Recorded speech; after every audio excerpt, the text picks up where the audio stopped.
Welcome everyone to the very first stream ever. Crazy dudes. We're going to be going through it. Looks like we are looking they were good on Twitch. We are looking checking YouTube and Kicker.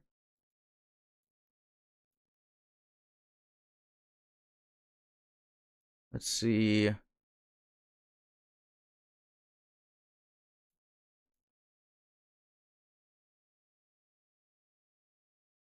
We will find out, but YouTube and Twitch are working, so that's set, you know? We're going through some cool stuff today. At least that's the plan. There's a lot to cover. For anyone who hasn't watched my video already about the 1,000 hours I spent on the server last season, there is a lot of crazy stuff going on. Other than that, though, it's RP, it's role play. You gotta play as a character in the world that they present to us. So the whole goal, though, of today's stream specifically, we're gonna be hanging out. We're gonna be trying to get into the lore. There's a lot to go over here. There's a huge introduction, alternative history. There's factions and different groups, and we can go over questions and whatnot. I'm gonna be checking stream chat, seeing if anybody pops in with some questions. But for the most part, this stream is going to try to serve as a way so people know what the fuck's going on. It's hard to get into servers like this, and maybe you just don't got the time to read, so hopefully that's where we're gonna, break on through for everything.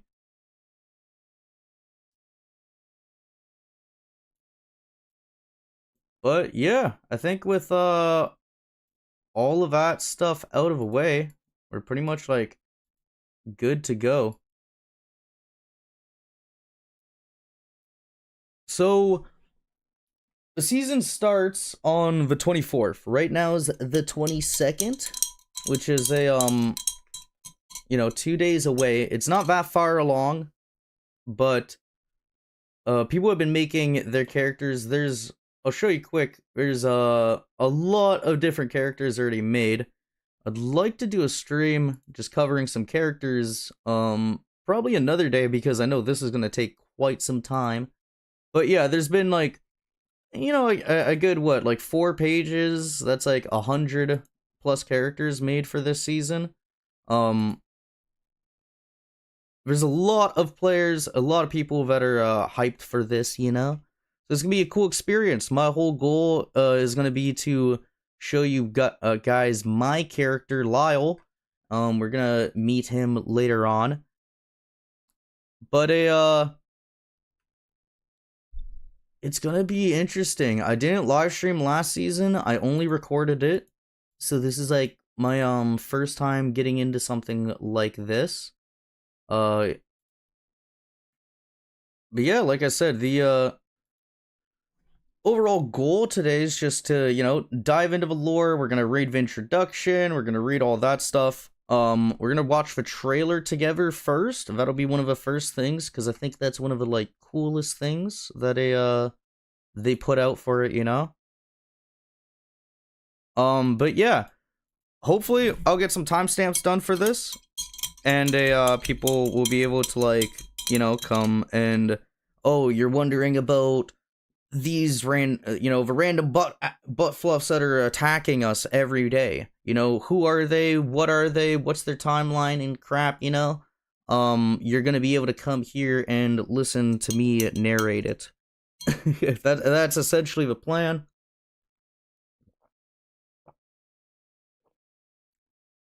It is not that crazy intense, it's gonna be a pretty chill stream, I think, today. But yeah, we will monitor and see how it goes.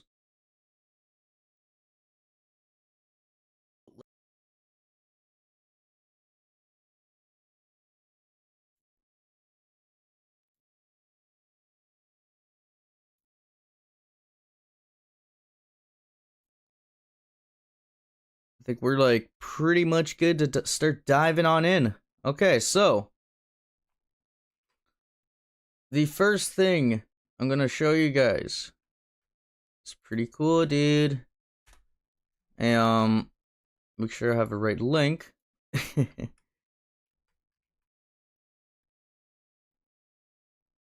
We're gonna go and check out the season 16 trailer first. This is 2 minutes long. I might watch it a second time. The first time I'm gonna try to shut up and just let it play out, you know. But yeah, let's get into it. It's never been an easy life for us here. Not under the Soviets, not during the reforms, and especially not now.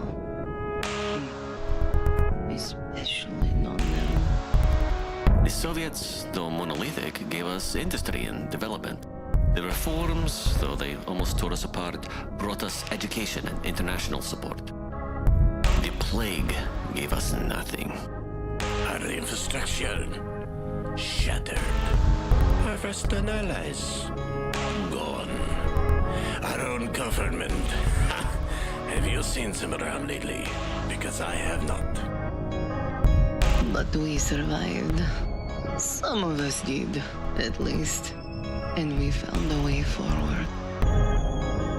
The reclamation is brutal. The reclamation keeps us safe. Kept us safe this far at least. If they hadn't have stepped up. It's better than nothing. We wouldn't have made it this far with nothing. But now, Someone went ahead and did it. Deposed. Murder! assassinated Valiazov, the head of Dniprovia snake. The timing couldn't have been worse with this horde on our doorstep and winter around the corner. We would not make it without food, and that's for sure. And instead of moving on and focusing on helping people, now they are obsessed with finding the killer. Or killers. Boom. Ain't that some cool shit? Alright, so what did we just watch? I'll break it down a little bit for you. This season's going to be set in a like alternate timeline. It's kind of like a somewhat like fictional country, but it's based around Russia and Ukraine and that area. It's some of the main differences from my understanding, to summarize it for you guys, is that the West took over the East, you know, and like brought quote unquote like democracy or whatever to it and shit. Or no, I might be wrong about that one. Either way though, they fuck shit up essentially. They like made Russia not Russia, and they made other places not other places, you know? And in return we have like Dniprovia. There's all these people that have been suffering throughout this time. The main thing notice from the trailer, you know, it's all like kind of older aesthetic, like 90s to 2000s, because we're gonna be starting this season in 2004, so of course technology isn't gonna be crazy cool, you know. Poor dude has to work on a poo pump, you know, but like what else do? You know, some people have to work on, you know, this shit. Literal Gundam. So, there's a lot of interesting stuff, this season that we got from the trailer. Essentially, there's one person who's kind of ruling like a dictator. They're giving out quote-unquote rations, and look at the rations. You know? Irrational, if you ask me. But we're gonna try to figure that out in time, you know, how bad, how corrupt it really is. Somebody, though, kills the dude, and in return, we're going to be starting the season off in prison. We're gonna go over that in the text, but yeah, that's the trailer. It's pretty cool stuff. I might as well test to see if I send a message in a what's it called? Stream chats. If it sends. Okay. I'm gonna skip that part. for now. But yeah, we're looking like at a cold season. That's the main thing. This season's gonna be freezing.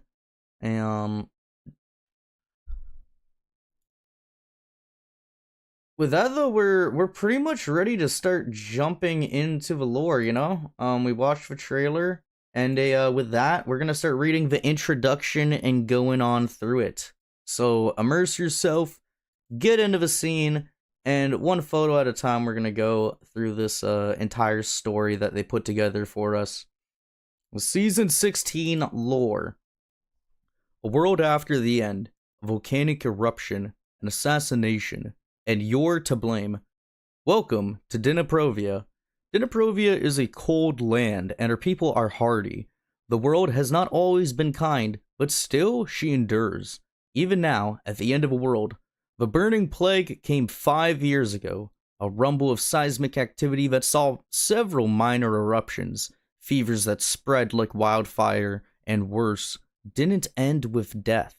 The undead spread across the world, infecting every country, destroying society and civilization alike. There were survivors, of course, pockets here and there, stragglers. Dniprovia suffered greatly, but our people aren't felled yet. You are one of those people. It's us. That's us, guys. We're hopping in. So you see the cold land? Brr, man. Would not want to live there, but we have to live there. That's our home. The capital, Dolgoprundi, has been... The capital, Dolgoprundi, has long been home to a selectric mix of humanity. Before the apocalypse, Dniprovia was a burgeoning democracy. Independent since the collapse of the Soviet Union in 1991, tourism became a major export, and the draw of the university pulled many international students in. Many Westerners even came to work there. The English lessons became a mandatory part of Dniprovian schooling. If there is resentment towards this amongst some of the locals, did it really matter? As long as the ongoing tensions between the ethnic Russian and Ukrainian population wasn't spilling over to harm people coming to admire the country's beautiful landscape and pristine hot springs, it was all manageable. Democracy is dead now. The Dolgoprundi reclamation, led by the enigmatic Josiah Erastovich, holds the city under an iron fist, and all who stay there accept the cost of safety is a loss of freedom. The world beyond Dniprovia remains largely a mystery, the subject of rumor and speculation from the rare surviving traveler. And that is, you know, the type of area that we're looking at living in. Isn't it rough, dudes? Like, it's gonna be a brutal season. Other than the cold, you know, we have the other players to worry about. We have so many different factors at hand, honestly. To summarize a bit of this, though, yeah, democracy is no longer here. You know, it started with democracy, but Josiah Erastovich, he is kind of like a dictator holding the city down under an iron fist. So everybody who stays there are, you know, they're safe and they have protection, but it's at the loss of, you know, their freedom. That sucks, but, you know, what can you do? It's better than dying out in the cold. Like, where would you rather live? Would you rather live in the cold forest up here, or down? I'd almost rather build a fucking spot in the forest, dude. This place looks awful, but we'll figure it out, you know? Word comes of something worse. Refugees limp in from the west of the north. Those from the west talk about darker skies, and the people on boats from America tell stories of a Yellowstone eruption. From the north, word is that the cold has crept in earlier this year, and the ground is freezing over. Now that they mention it, dusk has been coming in a little early, and autumn a little soon. People are shoring up firewood, repairing cracks in the walls. If a cold is as bad as they say, the metal of a Dniprovian people may be tested to its limits. So, there's volcanoes going off, and it's also somehow it's made it so, like, we're living in a really cold time, you know? Cryogenic winter fucking... It's going to be phrasing. One of the main things about this season, I believe, is going to be like the survival aspect. Us going against each other, us going against, other players, all that type of stuff. But, there's also characters that are, like, made up from the lore team and an actual world going on. So here's where we start. Additional work orders incoming. Incoming horde. Imagine if it didn't have a horde part. You're like, oh great, I got work incoming. That's gonna be great. And then you read the horde part. Damn. All able members of this household are summoned by work order to the southeast wall. Reinforcements for defenses are required, as are lookouts and general aid around the camp. All work orders are mandatory. So that was signed by Josievich Erikovich. Josiah Erastovich. There we go. But the time frame right now is we're in Dniprovia. It is August 7th, and it's in 2003. It should have been a routine few days, laughing and chatting in the camp while keeping an eye out for the incoming horde, ready to alert the reclamation if it came by your side of the city. Not the first you served, and likely not the last. When you heard the gunshots, you thought they were aimed at the infected. Then, the screaming began. Someone was dropped. Chaos erupted, and suddenly, the reclamation's guns were pointing at all of you instead. The polkovnik is dead! Someone shot Josiah Erastovich. That's what one of the guys with the guns, they're saying to us. Somebody shot him! It's one of you! Hundreds of people, you bet. So, but they're strong, there's a lot of them, so they could have, like, taken us,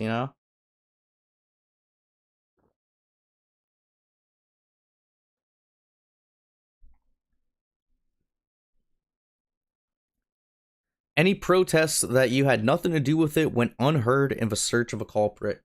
You found yourselves being stripped of weapons and cuffed, thrown in the back of prisoner transports to drive out to the labor camp. Everyone is under suspicion, and until they know who killed him, no one is leaving. Will the city survive a turmoil? Will this ignite any of the carefully balanced underlying tension? That remains to be seen. So who shot him? We don't know, dude. But this is what we do know. We are in this area. This is where Dniprovia is on the map, And, welcome to Season 16. We're setting this season in the fictional country Dniprovia. So this is like lore team giving us a summary and a little bit of, background about the story. So if there's ever a spot you want to pay attention to, right now is it. So welcome to Season 16. We are setting this season in the fictional country Dniprovia, a small former member of the Soviet Union nestled between Russia, Belarus, and Ukraine. It's a country with a great deal of internal tensions, even 5 years after the zombie apocalypse, with plenty of people vying for power in a world without rules, especially in the wake of a sudden and unexpected power vacuum. Then there's the steadily approaching cryo-winter, here to complicate even the best laid plans. We'll be opening a short launch scenario expected to last for the first weekend only. Players need to be characters who found themselves, for whatever reason, in the capital of Dolgoprundy, near the southeast wall of a city, the area where Josiah Erastovich was murdered. Most people will be residents of Dolgoprundy, answering the assigned work orders to prepare for the expected horde. Some of you may opt to have simply been passing through and caught up in the wrong place at the wrong time.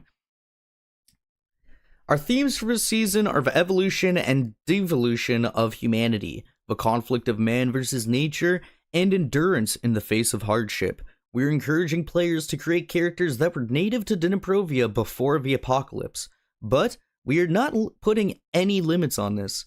The country was a center of a great deal of tourism and foreign workers of the 1990s, and so it's entirely possible that your character ended up stuck in an area known as the Burning Plague Spread. Their reasons for staying will need to be something that you work out on your own. All right. So that's our, introduction. What do we do? How do we get into the season? There it is, if you're like creating a character right now, the main thing is like obviously making it fit into prison. I'm sure later on in the season we'll have characters that were not involved in a scenario or have different plots or new characters and etc. But my character is based around this. We're starting Prison RP. 2 more days. I am pumped, man. Slash me, drop the soap. I can't wait to see the boundaries that players push, and no, realistically, the dynamics, how the prison's gonna work in a zombie apocalypse type setting. And this is a different map than normal Project Zomboid. I spent 1,000 hours in Louisville. I'm really excited to check out Project Russia. That's the map mod that we're going with. But yeah, other than that, like there were a lot of things like put into this season. That is just the introduction. Some good photos, very decent summary just right there. That's a great spot to start. Now, there is the alternative history of Dniprovia. First off, I don't know, should I go into that or should I show off my character Lyle? What's it called? Damn, dude, I got like 2 people that just spammed like the same like fucking soliciting message at the same time. That's crazy, bro. But we're chilling. I will not add them on Discord. We're gonna go into the alternative history of Dniprovia next for season 16. I think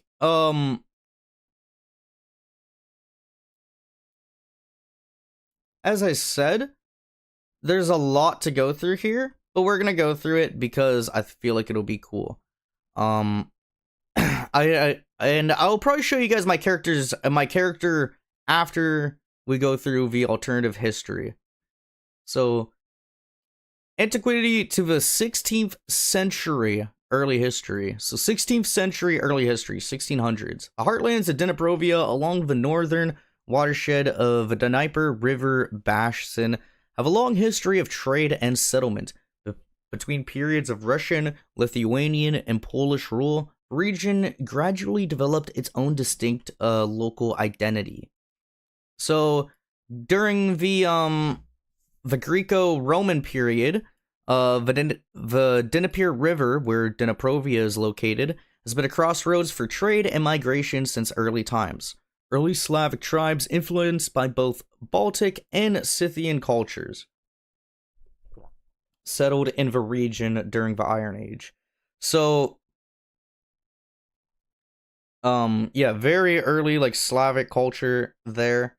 In the medieval period, by the 9th century, the region fell under the influence of Kievan Rus, an early Slavic state. Dniprovia was an integral hub in the Varangian Byzantine trade route, connecting northern Europe with a Byzantine Empire.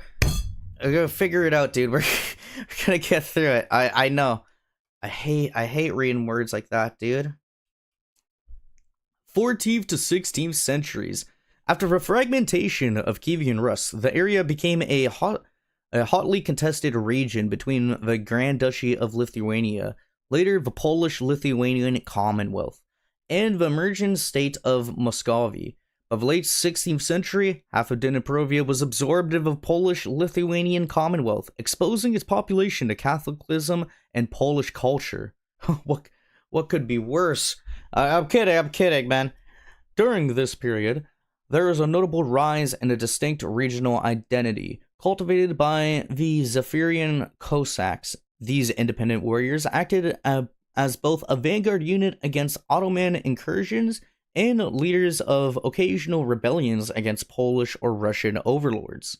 Alright, so there's a bit of a power struggle in the early medieval century. Dniprovia in the early modern era.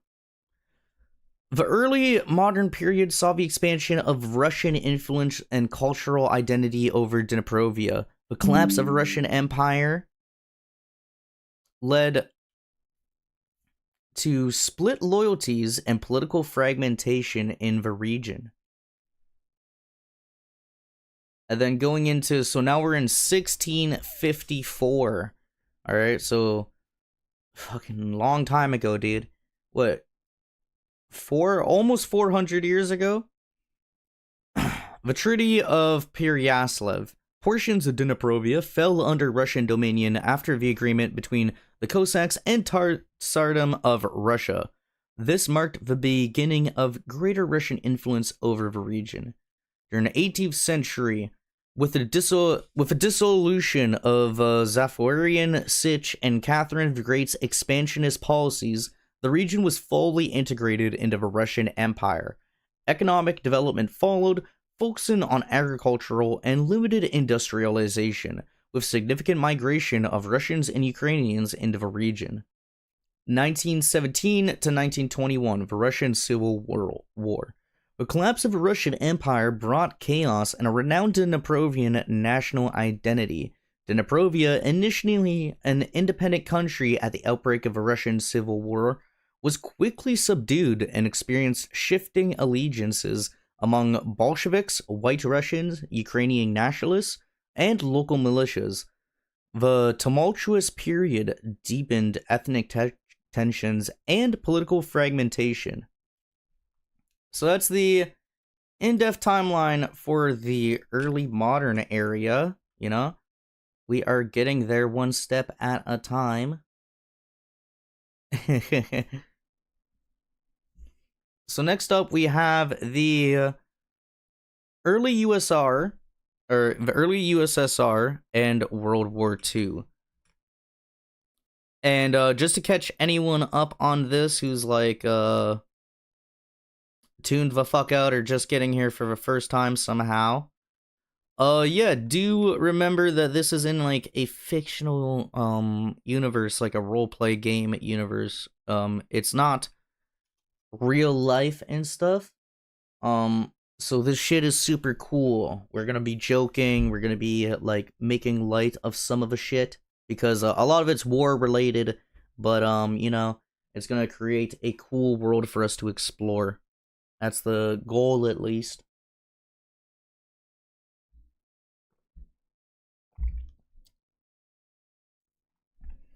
So the early USSR and World War II. As part of the many reorganizations of early USSR, the Dniprovians successfully petitioned to become their own republic within the Soviet sphere. The autonomy led to a flourishing local identity, but the region was heavily battered. First, by starvation-inducing collectivization policies, then by German occupation in World War II. The fallout of these experiences aligned many Dniprovians against Soviet authority. In-depth timeline. In 1922, the formation of the USSR. During the initial reorganization of the USSR, Dniprovia was incorporated into the Ukrainian SSR, leading to further settlement of Ukrainian migrants into the region. 1924, prior to Lenin's death, the Dniprovian minority successfully petitioned Vladimir Lenin to establish Dniprovia as its own Soviet specialist republic within the USSR. This granted limited cultural autonomy, sparking a resurgence of Dniprovian language and traditions.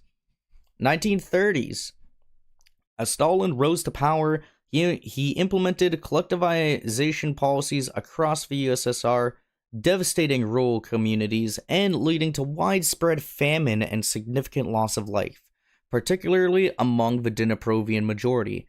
Russian and Ukrainian settlers were encouraged to migrate to the region, further diluting the native population. Operation Barbarossa, 1941. When Germany invaded the Soviet Union in 1941, Dniprovia, like much of its region, was quickly overrun. The German army viewed the area as strategically vital for its position along the Dnieper River and its agricultural resources. The initial advance was met with mixed reactions. While many Dniprovian civilians fled or resisted, Others saw the occupation as an opportunity to escape from Soviet repression. So then going into the German occupation during 1942 to 1943, a faction of Dniprovians, primarily driven by nationalist aspirations, actively collaborated with Wehrmacht. These groups viewed Germany as a potential ally in securing independence from the Soviet Union, which they blamed for decades on repression, forced collectivization, and the famines of the 1930s. The Germans formed local auxiliary police units and militias, often recruiting Dniprovian nationalists.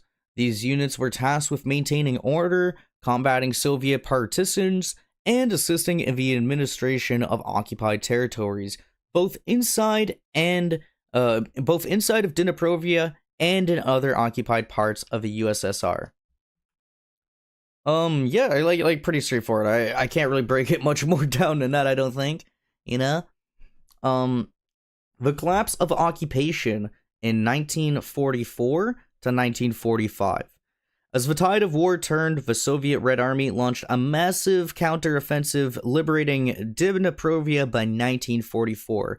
Collaborators faced harsh reprisals. Many were executed, imprisoned, or exiled to Siberian labor camps. The Soviet government branded Dniprovia as a hotbed of treachery, further suppressing its cultural identity and increasing Russification efforts after the war.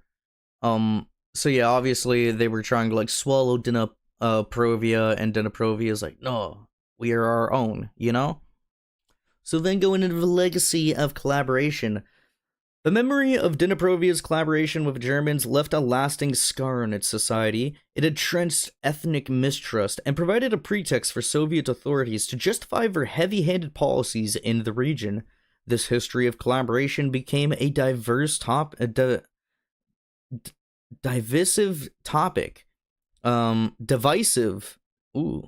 This history of collaboration became a divisive topic, with some Dniprovians viewing it as a pragmatic response to Soviet oppressions, and others condemning it as a betrayal to the Slavic peoples. Damn. So that's pretty good, yeah. That was the timeline about the early USSR and World War II, and now we're going to be going into post-World War II. Dniprovia under the USSR. After the war, Dniprovia became an important part of Soviet economy. Policies were instituted to Russify the region, cracking down on local art, literature, religion, and self-expression. Facing economic exploitation and cultural erasure, many Dniprovians flocked to the new nationalist movements. And then going into the timeline. So this picks up pretty much somewhat like after, what we just read for the last timeline.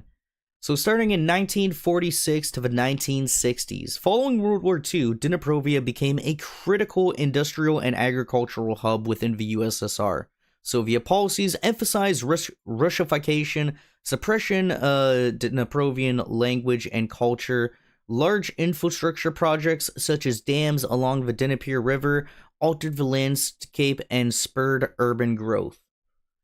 In the 1970s to the 1980s, by the 1970s, resentment grew among the Dniprovian nationalists due to perceived cultural and political marginalization. The increasing prominence of Russian language and education sparked underground movements advocating for greater autonomy. Like much of the USSR, Dniprovia experienced economic decline during the 1980s. While industrial centers like Dolgoprundi remained vital, rural areas lagged behind, further deepening ethnic and class divides. The policies of Mikhail Gorbachev in the late 1980s led to an explosion of nationalist sentiment. Dniprovian activists began calling for independence, while Russian and Ukrainian communities demanded closer ties to their ethnic homelands. Sporadic protests and strikes foreshadowed the instability to come. So, next, the erasure of identity.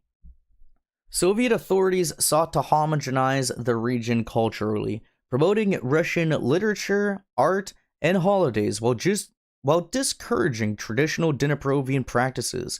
Eastern Orthodox religious institutions closely tied to Dniprovian culture were also tightly controlled by the state, further diminishing the role of local customs. The Dniprovian activism.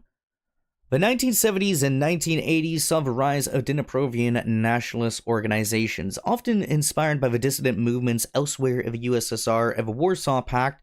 These groups circulated underground publications calling for greater cultural autonomy and political reform.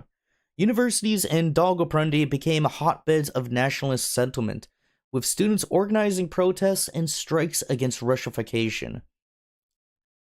Symbolic resistance. Nationalists revived symbols of Dniprovia independence from earlier eras, such as Cossack imagery and medieval heraldry.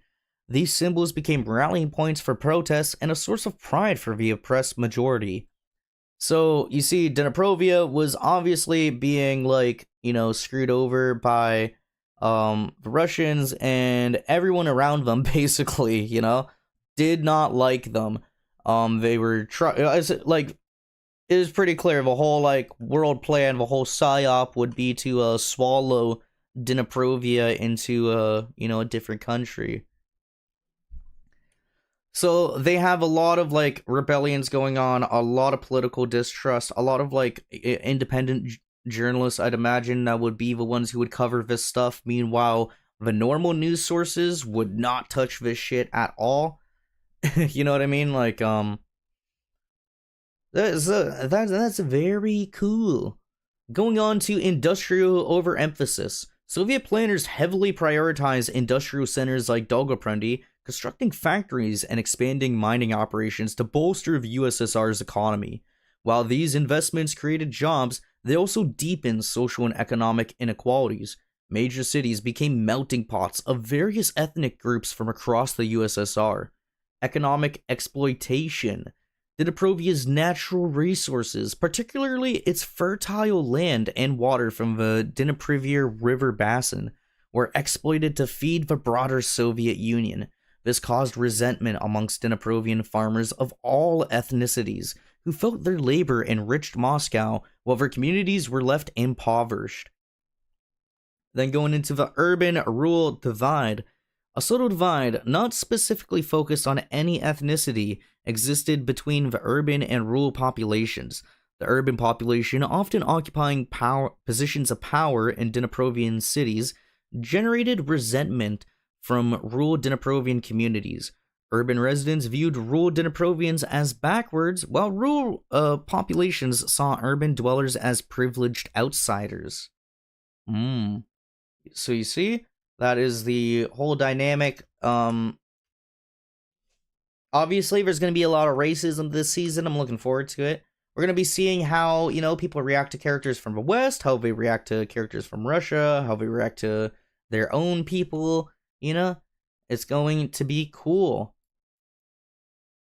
That was after the Soviet collapse? No, that was,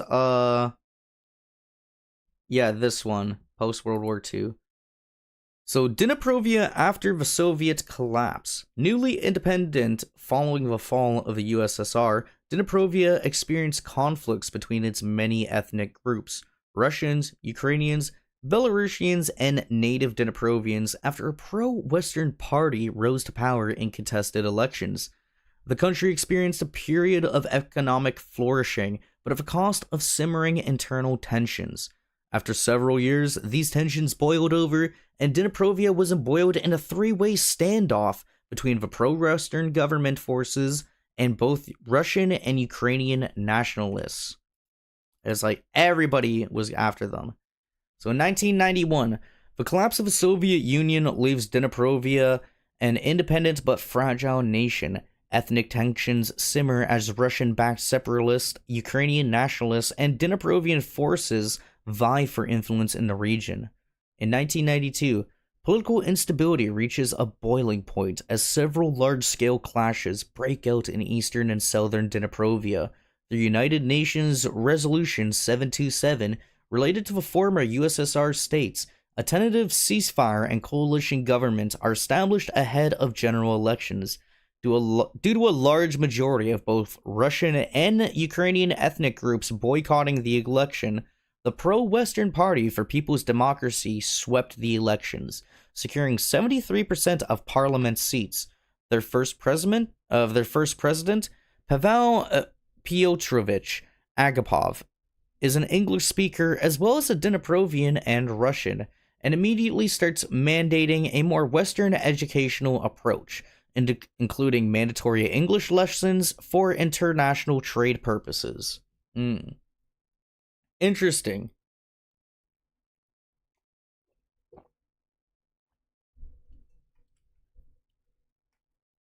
So yeah, they were having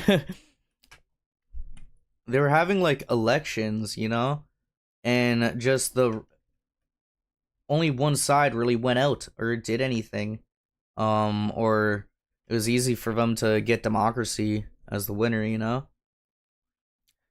That's pretty cool. We're going to go into 1993 now. A pro-Western government begins implementing sweeping reforms aimed at reducing Russian influence with the help of Western Europe and the United States of America, including privatizing industries, transitioning to a market economy, and introducing stricter language policies favoring Dniprovian. This sparks protests from ethnic Russians and Ukrainians who view the reforms as discriminatory. So obviously it's hard for them to like push on out Russia and Ukraine from Dniprovia and all the people that migrated there. Yeah, like it's a whole mess, you know? A lot of internal tension. 1994. Tensions escalate as Western influence becomes increasingly evident. NATO advisors begin training the Dniprovian Defense Force, DDF. Western-style school curriculums are made mandatory, and a burgeoning tourism industry targets young, Western-oriented nightlife. These reforms spark backlash among Russian-speaking minorities, fueling claims of cultural erasure. In response, Russian-backed militaries in eastern Dniprovia began arming themselves under the pretense of protecting their communities and ways of life. Ukrainian nationalists in the south follow suit, leading to sporadic skirmishes and a sharp rise in ethnic violence. In 1995, the Dniprovian government enacts a controversial citizenship law requiring loyalty oaths, further alienating Russian and Ukrainian communities. In response, several towns in the east declare independent autonomous zones and align with Russia. Ukrainian-backed factions consolidate power in the south, creating a fragile three-way standoff. Escalating the crisis, the governments of Russia and Ukraine immediately recognized the two breakaway regions as independent entities, deploying their respective armies to support the local governments. 1997, a deadly bombing in the capital, believed to be orchestrated by Russian or Ukrainian-backed separatists, killed dozens and ignites nationwide outrage. The government declares a state of emergency, but its authority continues to erode in rural areas. While the Kremlin denies involvement, it openly increases support for militias in eastern Dniprovia, fearing an escalation by the DDF and Dniprovian paramilitaries. Meanwhile, Ukrainian nationalists receive arms and training from Kiev, further deepening the polarization. Armed clashes grew more frequent and organized, inching the country closer to civil war. In response to the bombing, Poland officially joins NATO, and Dniprovia becomes an overseer state of alliance. In 1998, a riot led by ethnic Dniprovian civilians in separatist-controlled eastern Dniprovia turns violent, prompting local separatist police to open fire on a crowd, killing 8. The incident sparks outrage in Dniprovia, leading the government to mobilize its military and launch limited operations to reclaim lost territory. As the years progress, skirmishes escalate into sustained battles between both government forces. Russian-backed militaries, and Ukrainian nationalist groups in response to the growing instability. In response to the growing instability, NATO moves to support Dniprovia, and an internal peacekeeping force led by the Eastern Union and United States is airlifted into Dolgoprundi. This deployment is viewed as provocation by both Russia and Ukraine, who counter by sending their own military forces into the region. Nice, okay, so we got that one done. And we haven't even touched the zombie apocalypse yet, you know? Like, we're just about to get there. So that's cool. Let's do it, you know? Zombo apocalypse time. The burning plague. Just as the situation in Dniprovia seemed primed for a civil war, a new specter rose of the horizon, making the previous conflicts pale in comparison. Nobody was prepared for a virus that could kill indiscriminately, with no cure, and then turn its victims against their friends and families. Most governments collapsed. Dniprovia, already pushed to its breaking point, was no exception. This is the in-depth timeline for the burning plague.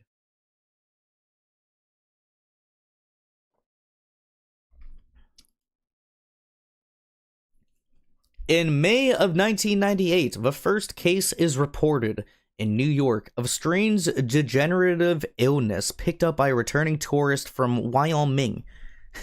Symptoms include hyperalertness,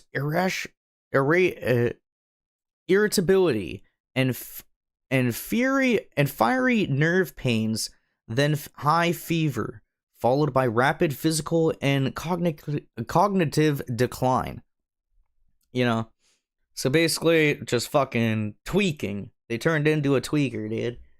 This wouldn't be a worldwide news story except for what happens next on death's door. The patient struggles to her feet and starts attacking doctors. Leaked security footage showing several people bidding before the patient is ultimately restrained by security goes viral on many news stations and on the internet. Damn. In June of 1998, the illness is confirmed to be a contagious virus, and an exponential number of new cases are reported in New York, as well as places like London and Hong Kong. Governments begin to enact quarantine measures, attempting to trace the spread, but it's too late. Infected people have traveled all over the globe.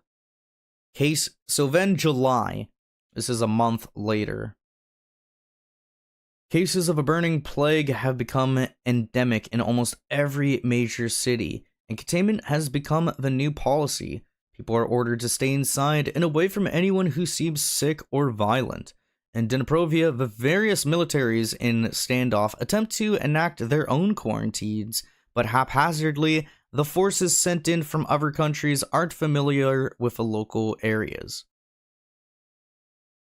So obviously, you know, there's wars going on, a whole world is still going on. There's always politics, and there's money to make, and there's like reasons why people are doing stuff.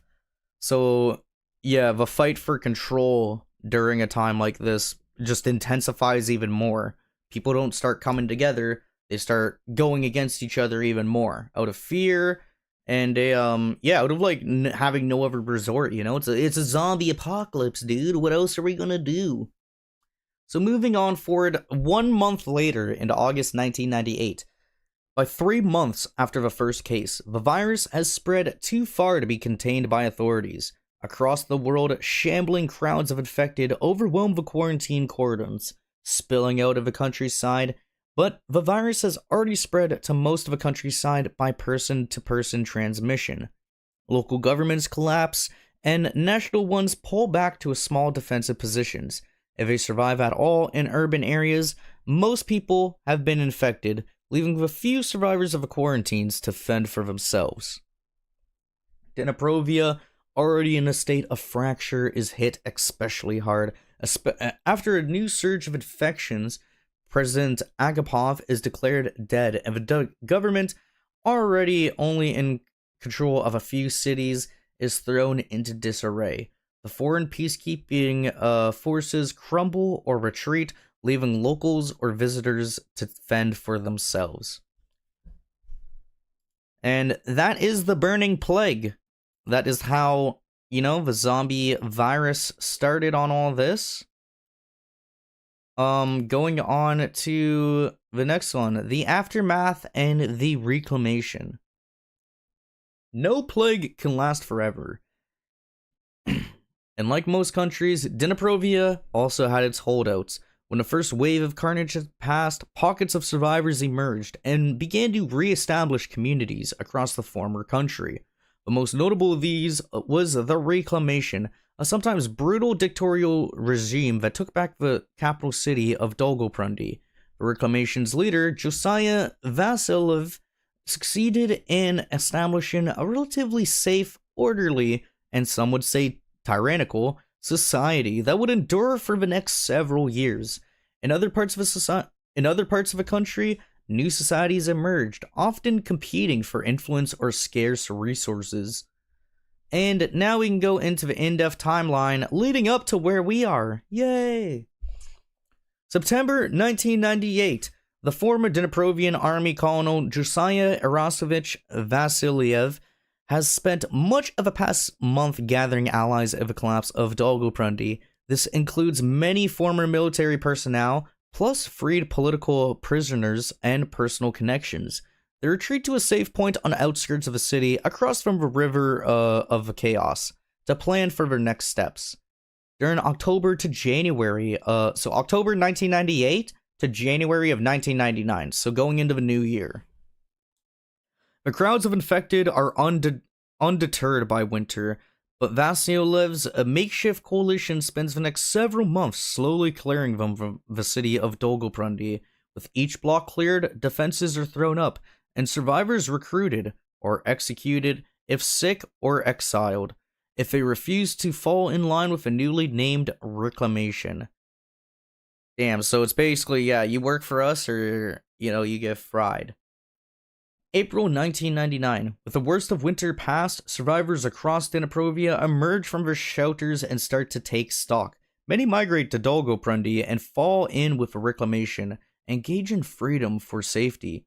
Others formed their own groups across the countryside, fledgling communities or raider bands, and many groups who toe the line opportunistically between these two extremes.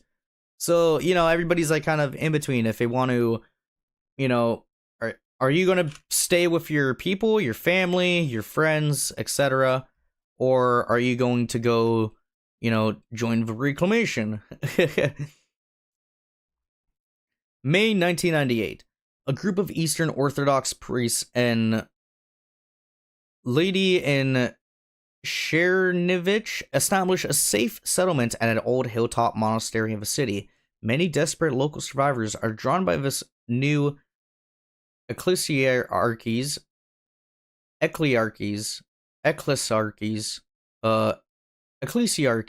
promise that the world can be made right through faith, perseverance, and an absorbance of sacrifice. The group remains small and troubled. So this is one of the major groups, ecclesiarchies. We're gonna learn more about them later on in the stream. I gotta ask one of my fucking buddies on lore team how to pronounce that name again, because I already forgot. I asked him yesterday. I'm gonna get everybody fucking it up this season, haha. But we'll figure it out in time. I feel like I'm doing pretty good with most of these many syllable having words that they've thrown in here. Either way, though, they're one of the small groups. A group of former criminals in the same cities find themselves well off after correctly predicting the end of the world and looting every bank still standing. The Gold Standard is founded, leveraging their secure position to store local valuables in a place mostly safe from raiders. So, there's a group called the Gold Standard that has sprung to life. Obviously, they're like the rich dudes. They're like bank keepers almost, they have all the money because they just took over the banks. Like, everybody left the banks and they're like, okay, I'll claim this. and then for storing stuff in vaults, obviously. Cool shit, though, you know? July, so that was in May. Now we're going into July of 1998. By 1 year since the outbreak started to escalate, things have begun to settle. Life is still incredibly dangerous for lone survivors, but all around the world, pockets of civilization have begun to re-emerge. Limited radio contact starts to acquaint them with one another, although travel between these communities remains difficult. Gas is precious, and most major roads are blocked or damaged. So it's pretty brutal, you know? There's not much, actual civilization stuff going on. You know, what can you do? People are trying their best, but yeah, it's pretty rough, you know? Now going into, so that was in July of 1998, going into October of 1998. In northeastern Dniprovia, an erudite named Maxim unites a set of feuding communities along the Russian-Belarusian-Dniprovian border. With his forceful and charismatic personality, these towns begin to develop a common system of rules, and soon, the rule of law. The preservation of Old World through tradition and governance becomes the point. The Regency is founded and draws many surviving bureaucrats and intellectuals to its loose borders. So that was in October, and then 1 month later, 1998, in November, the Reclamation is contacted by the Regency. Interactions between the two communities are initially friendly, but talks devolve into persistent tension. Both cities cautiously trade with one another after striking a non-aggression pact a month later. So, obviously, they both don't want to be a threat to each other, they both don't want to lose people, but they both probably want each other dead, so they just sign a non-aggression pact to, like, let it sit for a time being, you know?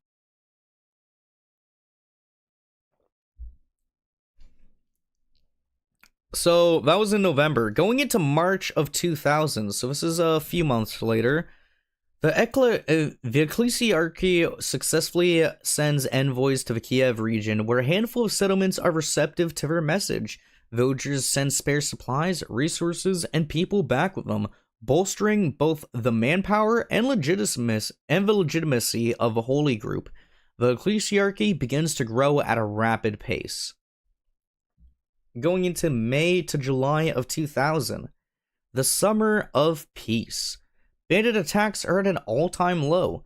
The crop yields are high, the weather is pleasant, and things seem, if only for a moment, and only in larger communities, like they'll be alright. All groups in Eastern Europe see healthy expansion as survivors flock to them. So, May to July, pretty baller. Everybody's living it up, you know? It's fine. They get through fall. It's looking all good. Going into winter, February 2002. Regency, still residing in northern Dniprovia, adds a new village to its borders, Rakaika, southwest of Gomel. The Reclamation becomes uneasy at the encroachment of another group. And then going into, so that was in February of 2001, and then we're going into December of 2001, I guess. They probably got those, yeah, it's just out of order, so pretend like I read that last one after. December 2001. Oh, no, I'm tripping. No, I'm brain fried. So we're going forward from February 2001 to December, so we're going forward by 10 months, just to make that clear. We're almost a year forward now. A new influx of refugees comes surging into the country's larger settlements. Many have been driven out of their small villages or isolated hideouts by the Huss, a vicious marauder group. Their notoriety only grows over coming years, and they become something of a boogeyman of a Dniprovian countryside, blamed for every robbery and ambush.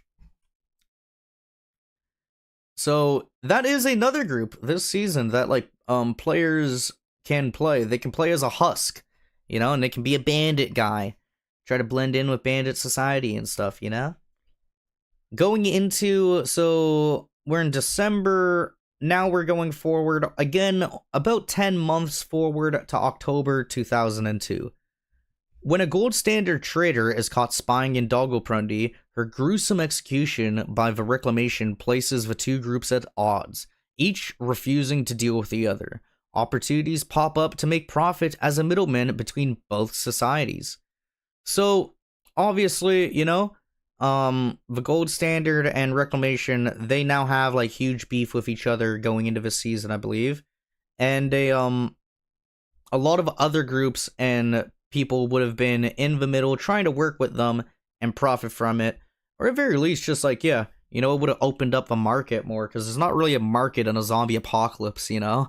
It's just pretty hard to trade, whether it's money, food, or whatever. Now, so that's in October 2002, going forward a month into November 2002, further attempts to establish an ecclesiarchy sanctuary inside of Dniprovia falls through after prolonged negotiation with reclamation authorities. The exact reasons are never made public, although many look to the previous spying incident or suspect that leadership weren't interested in the distraction of end times preaching. The ecclesiarchy continues to expand regardless. So, you know, the religious group, they're chilling, they're doing fine, and no matter what, they're growing right now. January 2003. So this is going forward just 2 more months into January. During a cold snap after the new year, a Regency trade convoy returning from Dniprovia is viciously attacked while still within former Dniprovian borders. A few survivors are found and saved by the roving ecclesiarchy preachers. Regency leadership suspects that the Reclamation had a hand in it, citing their leadership's recent popularity troubles. The Reclamation denies this accusation, blaming the notorious bandit group, the Huss. You see, everybody's like a Spider-Man meme, just pointing fingers at each other, you know? That's how it usually works. Makes sense. And that is the in-depth timeline for the Aftermath and Reclamation. One more! Dniprovia in the cold. So we're now in the early summer of 2003. An earthquake followed by rumors of volcanic eruption interrupted the new routines of life in the apocalypse. Temperatures began to plummet, and communities were faced with hard decisions about how to carry on. Just as Dniprovia was beginning to reckon with this question, the city faced a much more urgent disaster: the assassination of the Reclamation's leader and an incoming horde. Incoming horde of infected. Obviously, horde of zombies, you know? Not a horde of good stuff. So, the in-depth timeline for this. In May 2003, suddenly, and without warning, Dniprovia is rocked by a serious earthquake. Limited radio contact soon confirms that this quake was felt as far as anyone could reach out, although for the time being, no one is sure of a cause. After a brief summer peak in mid-June, temperatures cool rapidly and the weather turns overcast. Rumors of dark skies and ash rain begin to creep in from the west. And then going into July 2003, the skies stay overcast for several weeks. Attacks on the roads, be it from undead or bandits, become a little bit more common due to the overall light and sense of foreboding. An ecclesiarchy envoy petitions the city of Dniprovia one more time to be allowed sanctuary to begin preaching in these dire times. Regency is on the Reclamation's doorstep with 10 tons of paperwork, presumably part of another political structure. The Gold Standard is surprisingly absent. So a Gold Standard's doing their own thing. Ecclesiarchy's trying to get in and talk to them, you know? In the midst of this turmoil, a horde is spotted approaching Dniprovia. While everyone is distracted by defensive preparations, Vasilev, the Reclamation leader and dictator of a city, is shot to death. The assailant, or assailants, are unknown. In the ensuing confusion, Reclamation authorities round up entire city blocks for questioning, seeking to find the killer, or killers. Many who are preparing for the defense of the walls, or even just passing through, are caught up and detained. That is where the season begins. That was, pretty good. So we went through the whole timeline there, all the in-depth timelines. next we're going to go into the People of the Apocalypse. I am going to take a quick 2-minute break, so I'm just going to leave you guys with the trailer. I do have some other screens, like I can go to a, this one, you know, I can go to starting soon, I can go to be right back, you know, short break. Might use those eventually, but for now, just to get you guys more locked in with the lore, I'm gonna play the trailer, because I'll probably be gone for, give me like 4 to 5 minutes, you know? So you get to watch the trailer twice. You do the deep dive now, okay? You do the reading into the visuals and stuff. I'll be right back. It's never been an easy life for us here. Not under the Soviets, not during the reforms, and especially not now. Especially not now. The Soviets, though monolithic, gave us industry and development. The reforms, though they almost tore us apart, brought us education and international support. The plague gave us nothing. Our infrastructure shattered. Our Western allies gone. Our own government. Have you seen some around lately? Because I have not. But we survived. Some of us did, at least. And we found a way forward. The reclamation is brutal. The reclamation keeps us safe. Kept us safe this far at least. If they hadn't have stepped up. It's better than nothing. We wouldn't have made it this far with nothing. But now, Someone went ahead and did it. Deposed. Murder! assassinated Valiazov, the head of Dniprovia snake. The timing couldn't have been worse with this horde on our doorstep and winter around the corner. We will not make it without food, and that's for sure. And instead of moving on and focusing on helping people, now they are obsessed with finding the killer. Or killers.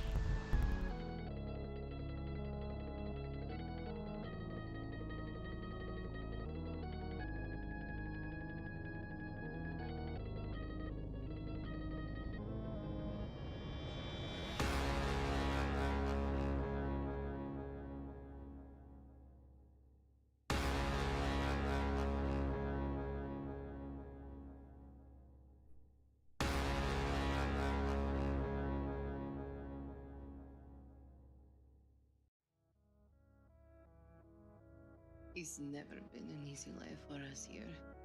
Not under the Soviets, not during the reforms, and especially not now. Especially not now. The Soviets, though monolithic, gave us industry and development. The reforms, though they almost tore us apart, brought us education and international support.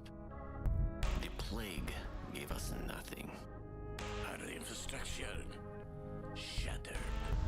Our Western allies gone. Our own government. Have you seen some around lately? Because I have not. But we survived. Some of us did, at least. And we found a way forward. The reclamation is brutal. The reclamation keeps us safe. Kept us safe this far at least. If they hadn't have stepped up. It's better than nothing. We wouldn't have made it this far with nothing. But now, Someone went ahead and did it. Deposed. Murder! assassinated Valiazov, the head of Dniprovia snake. The timing couldn't have been worse with this horde on our doorstep and winter around the corner. We will not make it without food, and that's for sure. And instead of moving on and focusing on helping people, now they are obsessed with finding the killer. Or killers.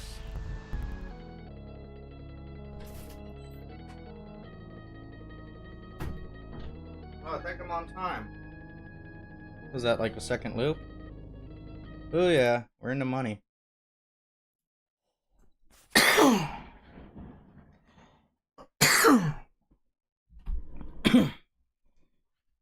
So, we've covered the in-depth timeline. Just moving past that, that was pretty cool.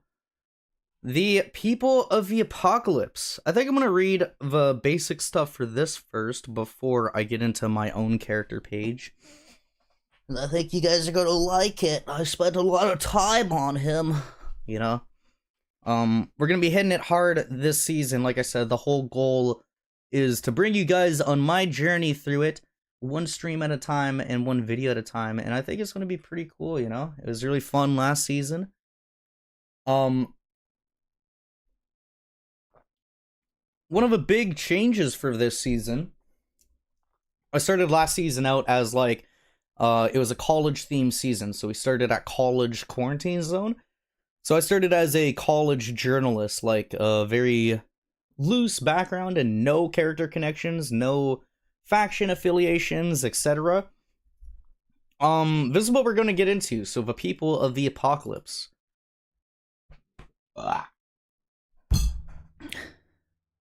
5 years into the apocalypse is a relatively long time. Certainly, long enough that a number of groups have sprung up locally. Some more infamous than others, and others are like famous.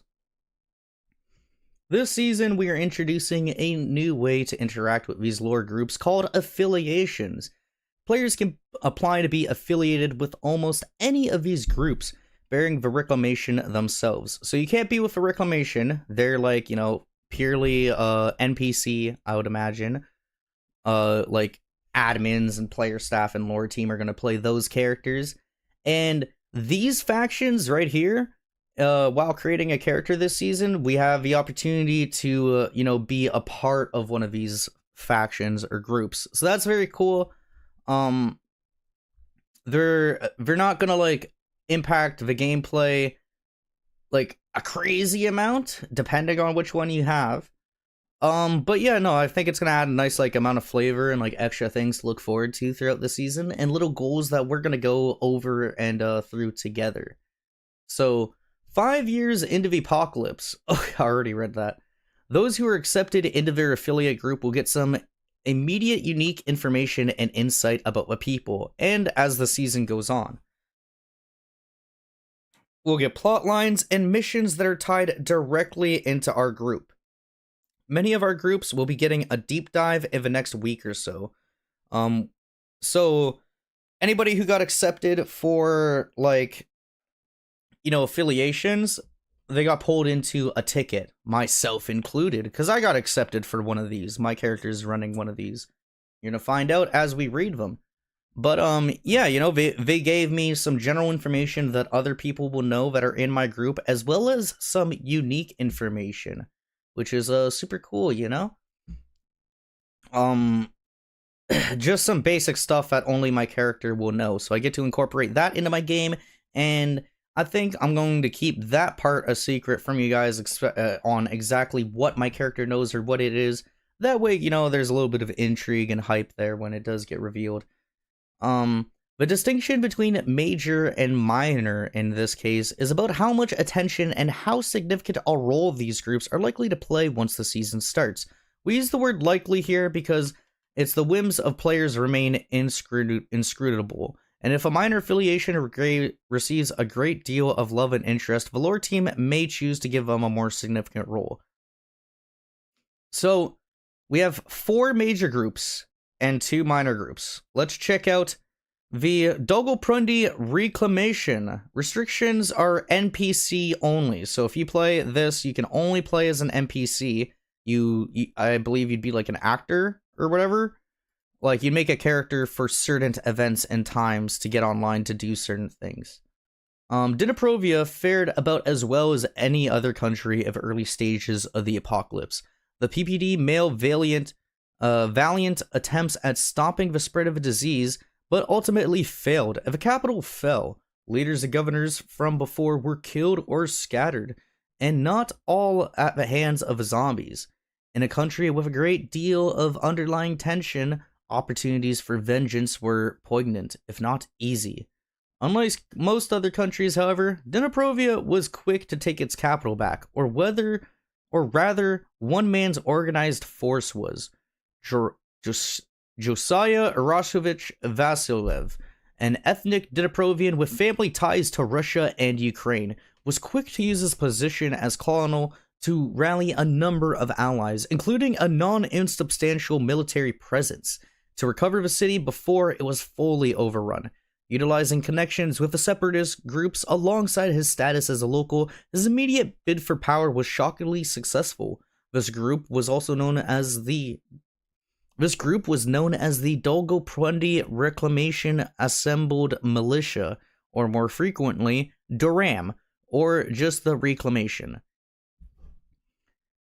Dolgoprundi became a stronghold. Walls and barricades were erected with each street that was recovered, and the city rose as one of the last bastions of civilization in a land mostly overrun.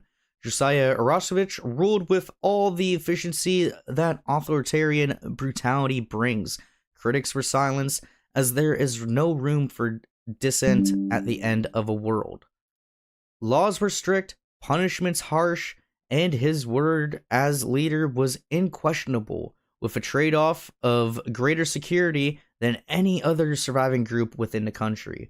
Even those who refused to live under his tyranny would often come by to trade for goods or information.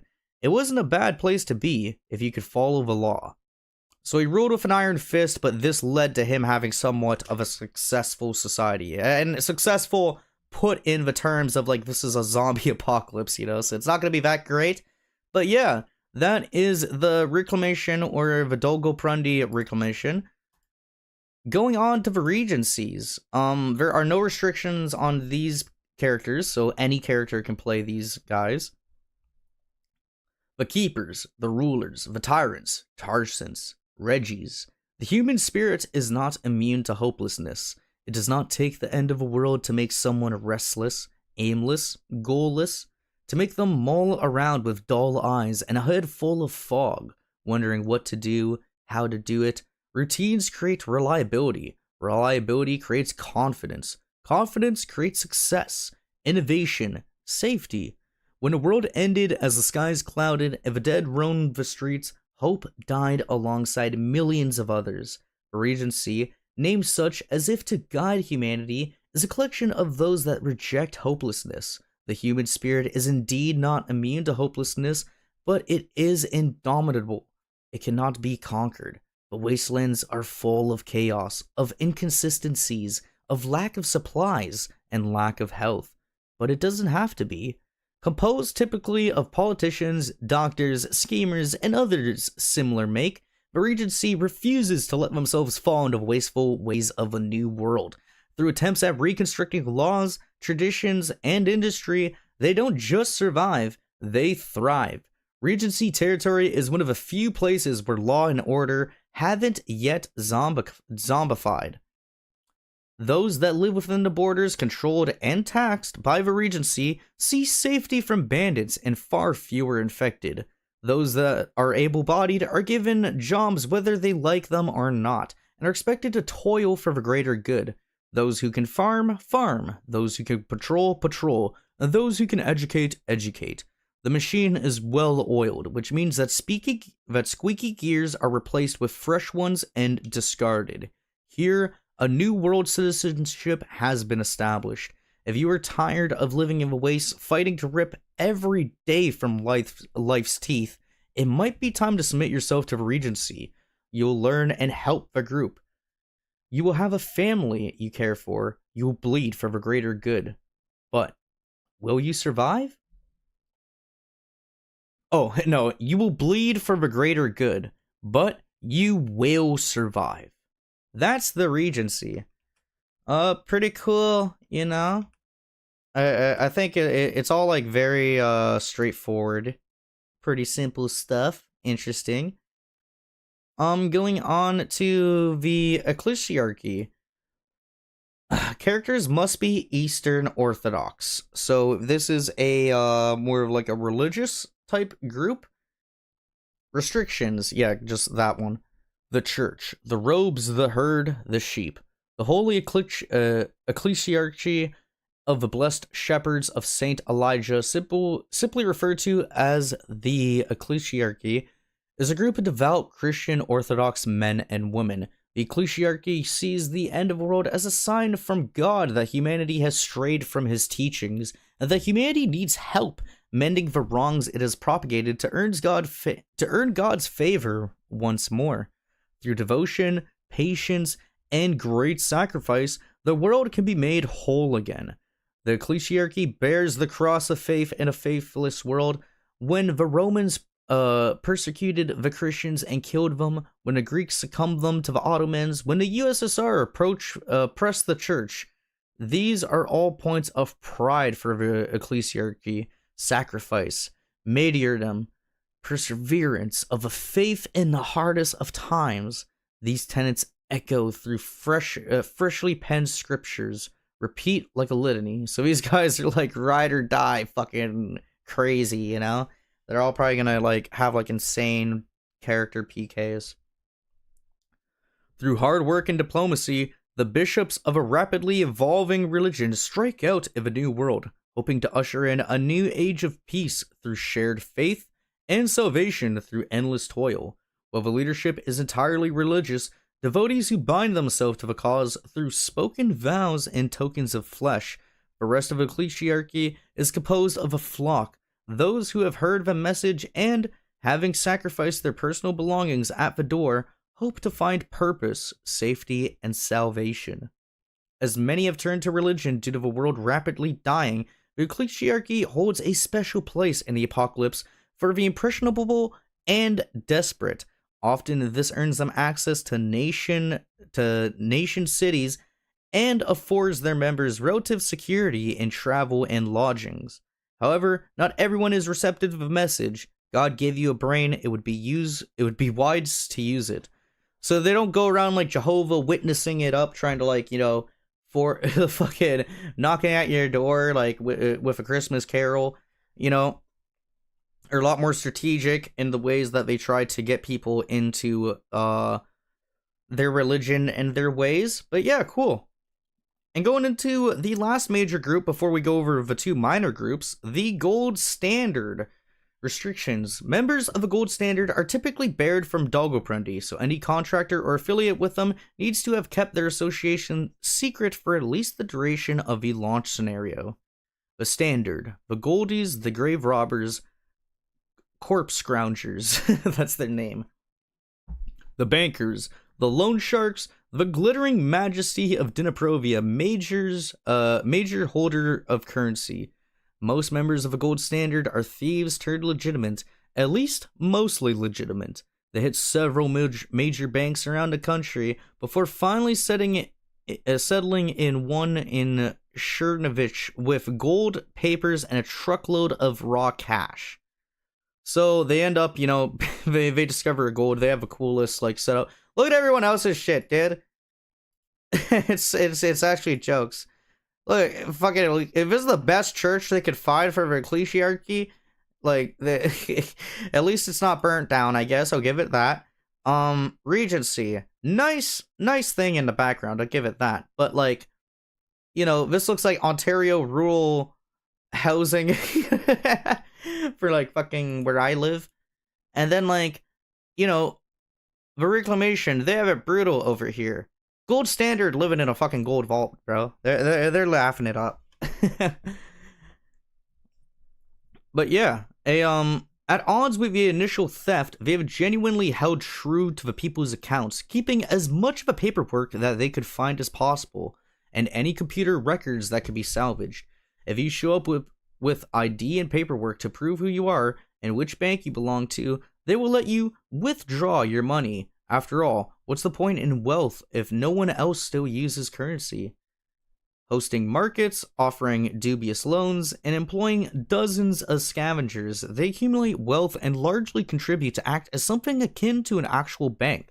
More than that, they maintain some of the most sophisticated longer range communication and maintain a vast network of contacts. Everything has a price, and if it exists, they know how to find it. So the gold standard, obviously, they are money oriented, you know, business kind of people. Very cool.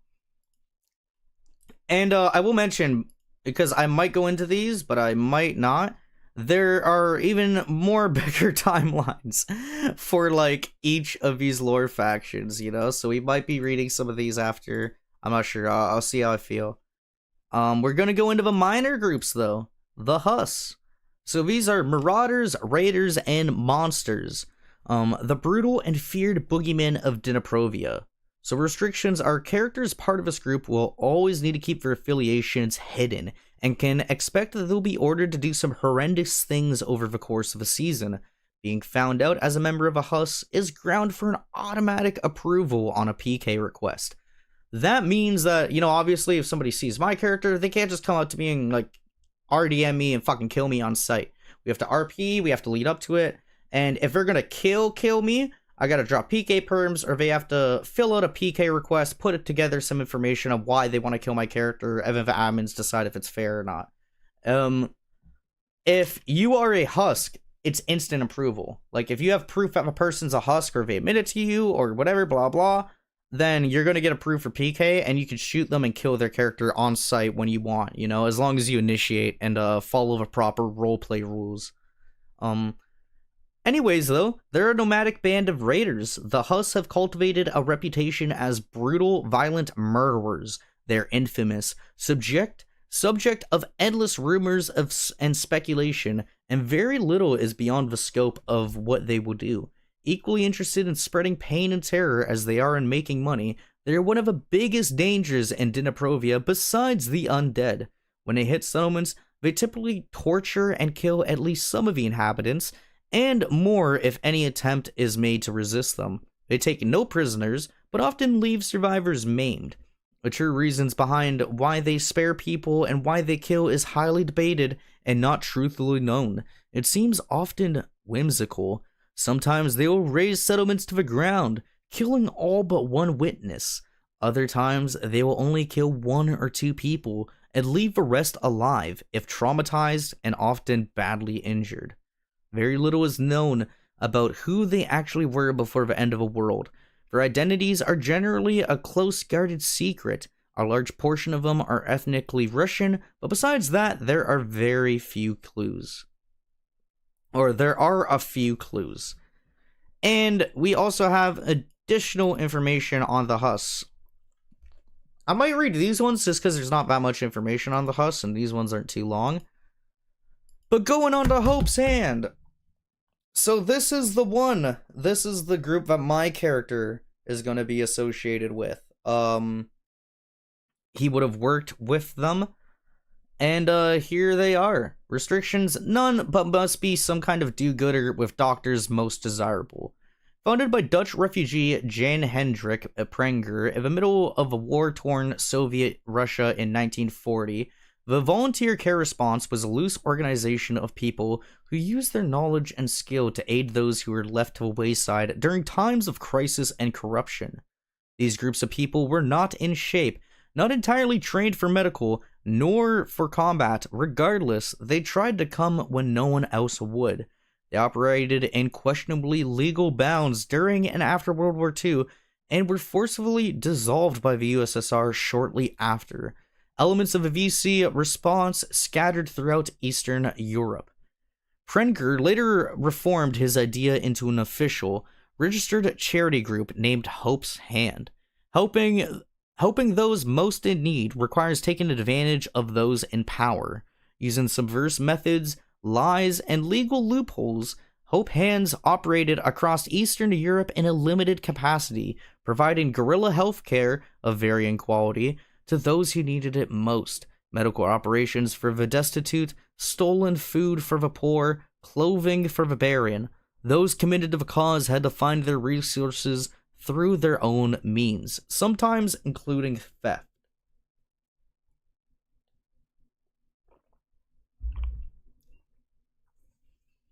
Following the outbreak of a burning plague, Hope's Hand organizers were nearly wiped out by the dawning apocalypse as unprepared volunteers trying their hardest to help in times of need. Some were killed by the hundreds of undead and bandits, and now they exist in minuscule pockets across Eastern Europe. Hope's Hand possesses some of the best surviving doctors, chefs, mechanics, and radio operators in the post-apocalypse, if you can find them. Rumors abound that Hope's Hand still may have contact with places far from Dniprovia. Maybe they can be useful. So that's cool. We got additional information about Hope's Hand as well. It is pretty short, so we will go over this. The basic information. Unlike the major affiliations, Hope's Hand is not getting a full deep dive. This is because of who they are, a scattered group of an already low-key charity organization, mostly devastated by the initial outbreak and the years following. Hope's Hand survivors are now at this point a hardy bunch who can handle the wasteland before them. They tend to help where they can and jump in to assist at almost every opportunity, or rather they should. Those who wish to play Hope's Hand members must understand that the organization itself has fallen into pieces. You will not have an extensive support network through other nations like how it was before the apocalypse. However, this will not stop you. Hope's Hand are not a group that collect all of themselves and live in an isolated spot, but instead they scatter and integrate through as many groups as possible, hoping to help as best as possible. Some call it optimistic, some call it utterly hopeless, with skills ranging from the average person to a well-equipped, well-trained scientific professional. The peoples in Hope's Hand tend to be unfamiliar, but welcome sight in the apocalypse. A network diminished. There was once a comprehensive communication network that Hope's Hand had. Russia, Belarus, Dniprovia, Ukraine, Poland, Lithuania, further west. It was a way of interfacing logistics and plans, and to get information and supplies to where they needed to go for good. As many people, for as many people that they could as possible. When the apocalypse struck, this complicated web fell apart, but maybe one day it can be put back together, if only to find out what the rest of the world is up to. And then we got the types of Hope's Hand volunteers. I am one of these roles. I'm going to let you guys guess. I think it's pretty obvious. Types of Hope's Hand volunteers. As previously stated, a large variety of people who worked and volunteered for Hope's Hand. While they all varied extremely in skills, personalities, and everything else, they all shared one common trait: optimism.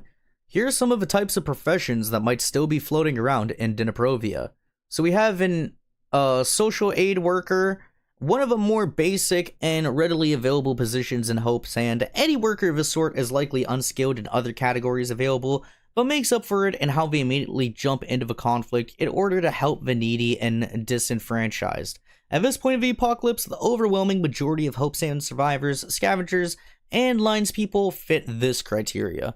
So most people are just like standard like volunteers, helpers, you know? Doing their best, you know, what can I help you with? What, you need dirt moved? Okay, I'll move your dirt so your house doesn't fucking leak tonight. Shit like that, you know? We then have doctor, nurse, and midwives. Before the world died, these people were part of Hope's Hand originals. Before the world died, these people were part of Hope's Hand's original vision: guerrilla medical help, delivering care to those who were abandoned by broken systems and potentially oppressed by their governments. The quality of this healthcare varied, heavily depending on the one administering it. But now, in the apocalypse, beggars can't be choosers, can they? Hope's Hand even has a few medical professionals on par with ecclesiarchy doctors. So, we do have access to doctors and stuff. We won't have a lot of them, but there are potentially some like doctors within the group. Radio operator logistics specialists. Once a critical element to this operation, and still yet critical in the apocalypse, most cities around Dniprovia will send messages between one another via long-range radios. In order to show up as a blip on a radar to anyone worth anything, small settlements need to be able to communicate too. Radio operators, logistics specialists use their expertise to try to put these irrelevant villages on the map. They're also excellent at organizing trade caravans when needed. That's pretty cool. And then the last one is Scientists Engineers. Scientists and Engineers were an apocalyptic addition to Hope's Hand, drawn in by the message of aggressive charity. These bright minds have pitched their knowledge into the pot and try to help the cultivation of crops, the repair of vehicles, and everything that requires a specialized intellect otherwise unavailable. There really isn't a timeline. Hope's Hands operates very loosely, and they're hard to find and pin down. Throughout the last 5 years, they've been all over Dniprovia. Many have given up the cause, but the dedicated few that have tried to interject in places where they've been needed. Some are skeptical, and Hope's Hand members are seen as interlopers to many, especially those suspicious of Western intervention. Even though Hope's Hand has been operating in post-Soviet countries for years. So the main thing is like, yeah, is this like a Western organization? You know, that's people's like, sort of like just main concern this season in general. So that's not really too much of a problem, though. It is what it is, you know. I'm sure we will get by it. It won't be that big of a deal. I'm kidding. It's gonna be hell. But it's gonna be cool. Oh no, we could read the Huss. I do think I might leave the other deep dives for you guys, like if you guys want to check these out, or ask me in the comment sections, because like this one for gold standard is really long. They're like 3,000 to 4,000 words long, so I'll be here reading it for the next like 20 to 30 minutes for each one. But they're really good, you know. We got a good like rundown of all this stuff. There's frequently asked questions. I don't really think like I'd need, because I've kind of ran through as I've been going through the stream, you know, what the frequently like asked questions would have been. So I think we're set on that front. I guess the last thing we'll do is I will show you guys my character for this season, as we're going to be playing a radio-based character, of course. I have to pause the music before we get into it. I have Ain't That a Kick in the Head as his background song, but this is Lyle Odile. Meet my character. He is from Toronto, Ontario. He is Canadian born with a Russian heritage or background. He grew up in Toronto, and the summary is he, when he was like 27, ended up going towards Russia to work on a work visa, and then learn more about the culture over there. Now, Lyle would be 33 years old as the starting scenario is beginning, and we are going into prison. Yeah, he's Canadian.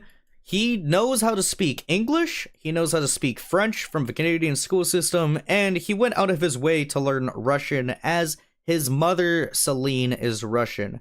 His uncle Jeffrey would also, had like a restaurant that he was bringing him to, and a bunch of other stuff. I should probably just read his bio. But yeah, you know, the summary is this is Lyle Odile. He's a little bit of a jack of some trades, you know. He's trained in like radios and radio operation. He's more of like more of an engineer. That's his profession that I'm rolling with this season. But he's going to be doing a little bit of radio hosting, a lot of logistics work, and trying to like plan stuff out so other players can easily interact with it and have fun with it, you know?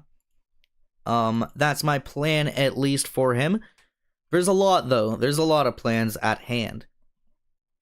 He's gonna have a Polaroid camera, pencils, pens, erasers, you know, Canadian passport, journals, camera film, aviator sunglasses, you know, that's what I got for his equipment so far.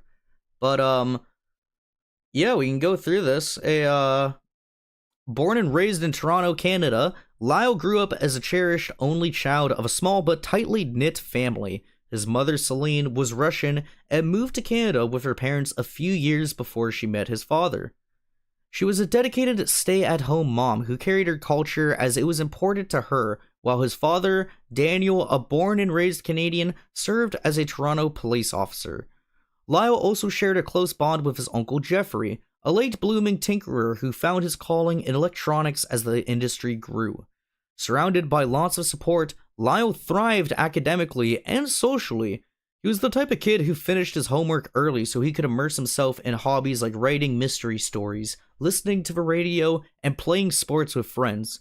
His family grew up in a prominent Russian apartment building, so a majority of Lyle's family friends would come from this building. His interest in other cultures and languages was prominent from an early age, as his uncle Jeffrey would take him out to the busy streets of Toronto, which was full of different people from different places. As his uncle was fond of a waitress at a Russian-themed restaurant, they'd visit the restaurant frequently, leading Lyle to not only learn more about the culture at an early age, but also learn about how to make some authentic meals. This led to him having very basic cooking knowledge at a very early age, and he was able to learn enough of the Russian language to excuse himself to the bathroom, ask for drinks or meals, as well as basic introductions. His mother would often show how proud she was and fond of him trying to understand other cultures, especially hers, but even others. I gotta add in hers. He was raised to be accepting of people and to cherish and carry both sides of his parents' history. So he's very multicultural, you know? He grew up in Canada. Lots of his friends would have been from like a bunch of different cultures, you know? And he would have taken great pride in both his like Russian heritage and his Canadian heritage from both his mom and dad, you know? Lyle's education was enriched by the bilingual nature of Canada, and while in middle school he developed a knack for French. While his writing skills in the language lagged behind, he excelled in conversational fluency, enjoying the rhythm and structure of language. Middle school was a breeze for him, as by the time he graduated high school at 18, Lyle had a world of possibilities ahead of him. His dream was to become a radio host. With the market proving competitive, he chose a more practical path, studying radio operations at the University of Toronto. For 4 years, he balanced coursework with socializing, finding joy in both learning and building lasting friendships. Finally, out of college, Lyle got his foot in the door as an apprentice for a nearby Toronto-based news station. Being hired as a radio operator, he was in charge of not only maintaining their equipment while ensuring a clear signal at all times, but he also got brought into quite a few radio sessions as he became a familiar character on the studio.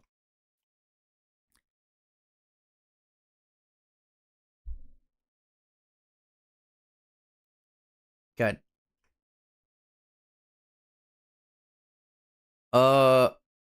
Welcome to the stream, dude. I am good, though. I do not want no solicitation. Damn it! Damn, I heard the ding and I was like, oh, we got our first follow of a stream, our first interaction. It's another solicitor, but this time on Twitch. Get a job, you bum. Alright. So, back to where Lyle was. Finally out of college, Lyle got his job at the radio station. He was making friends. After earning his degree, Lyle began an apprenticeship at a local Toronto radio station. I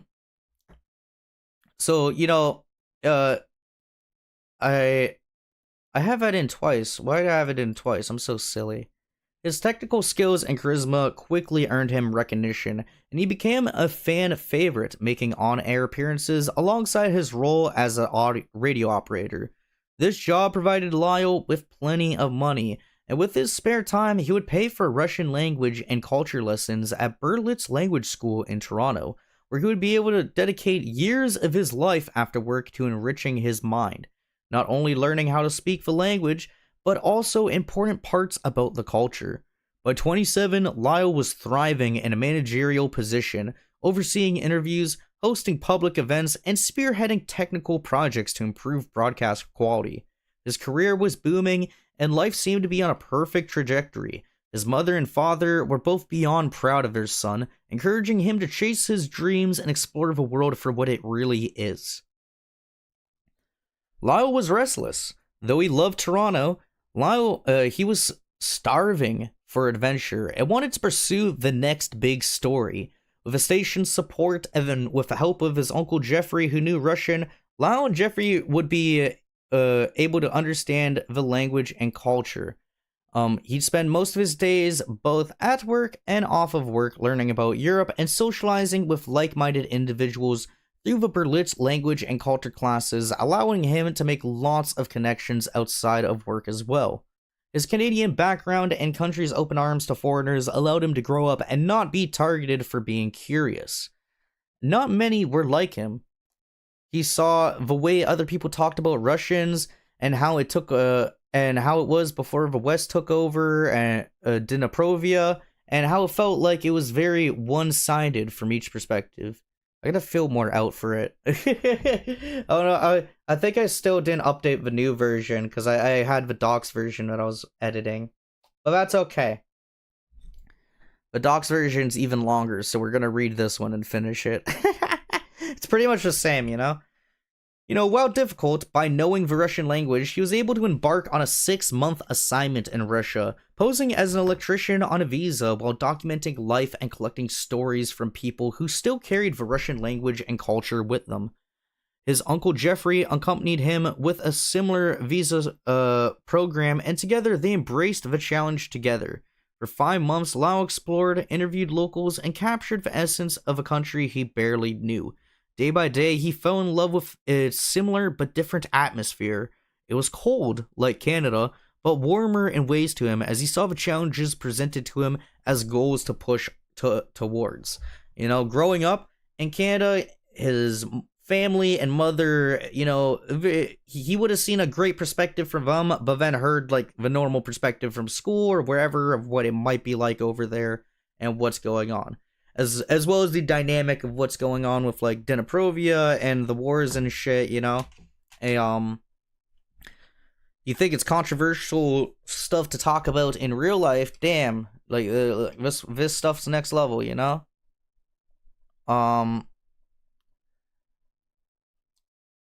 would like to unfollow you. Go croak, bro. Go croak like a frog, bro. I don't care. Unfollow me, dude. While difficult, he learned the Russian language. Essentially, he was taking language schools, in Toronto. Going into that, though, he goes into Russia, and the world collapses. As flights were cancelled and borders closed, Lyle and Jeffrey found themselves stranded. The once thriving duo adapted quickly, using their skills to survive. They taught English, repaired electrical systems, and carved out a little bit of normalcy wherever they went. Despite losing contact with his parents, Lyle leaned on his uncle for support, forging ahead through the chaos. They had little reason to return to Canada until things calmed down, but when that would happen, they had no clue. Due to Lyle and his uncle both being talented engineers in the radio operation trade, they were able to spend most of their time they had hiding with others, working inside of safe walls, and on time going to the walls to help clear out a horde. He was able to gain the respect of many, as keeping to himself when things got dangerous and doing his best to offer his services or help to whoever needed it the most. Whether that was physically or mentally, Lyle and his uncle would show others they cared and wouldn't be leaving anytime soon, as they attempted to make the most out of each day. So Lyle and his uncle living through the apocalypse, I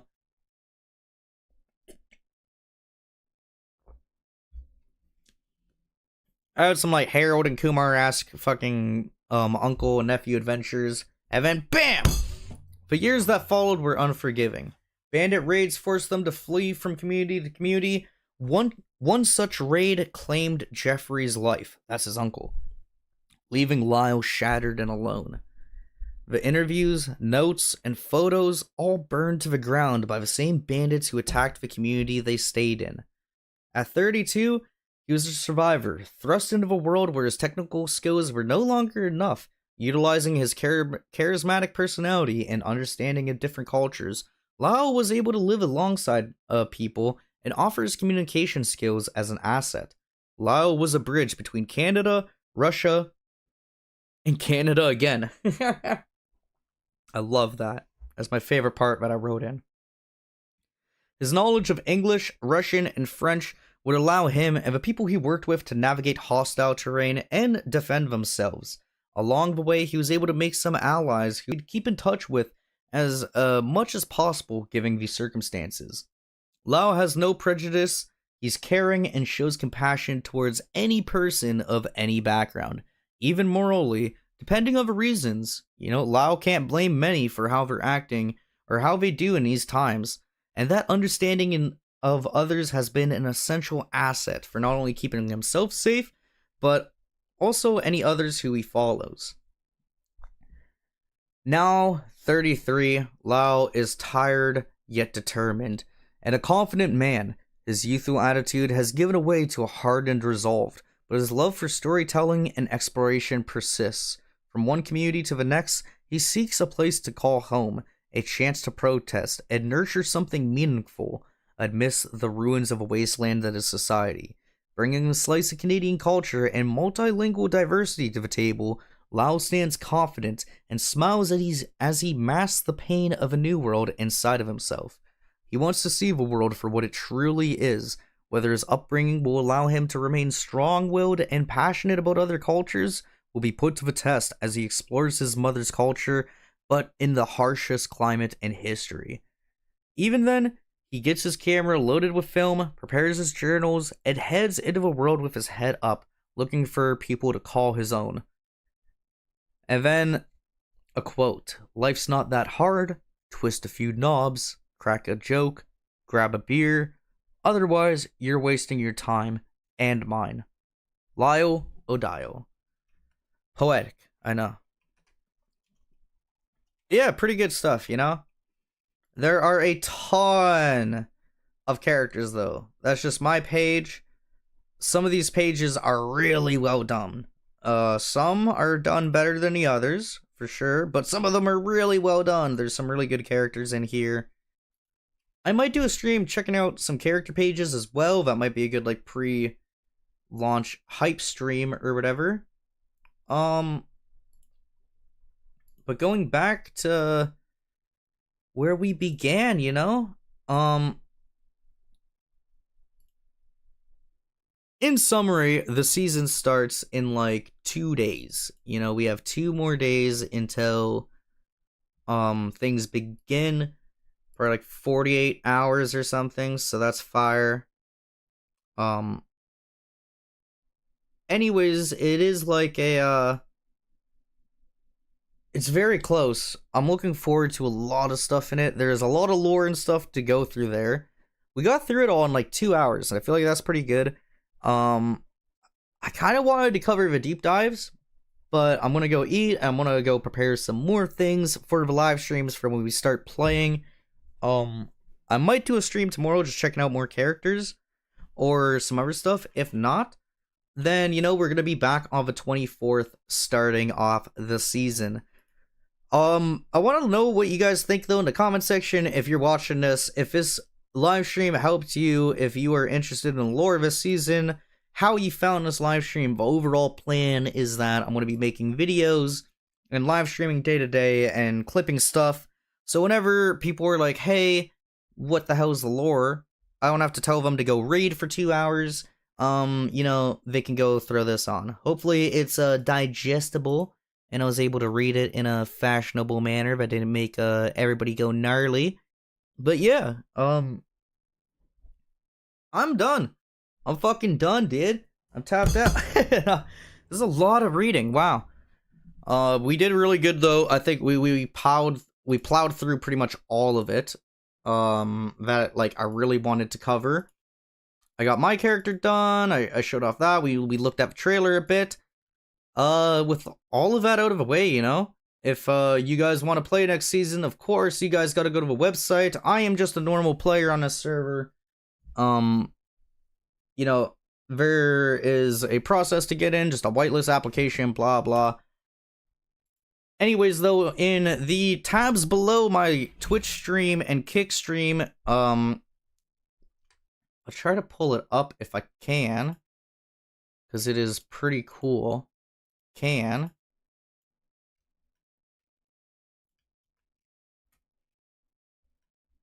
right here. This bastard unfollowed too. We have 0 Right followers here. again. Piece of shit. Okay, but yeah, you know,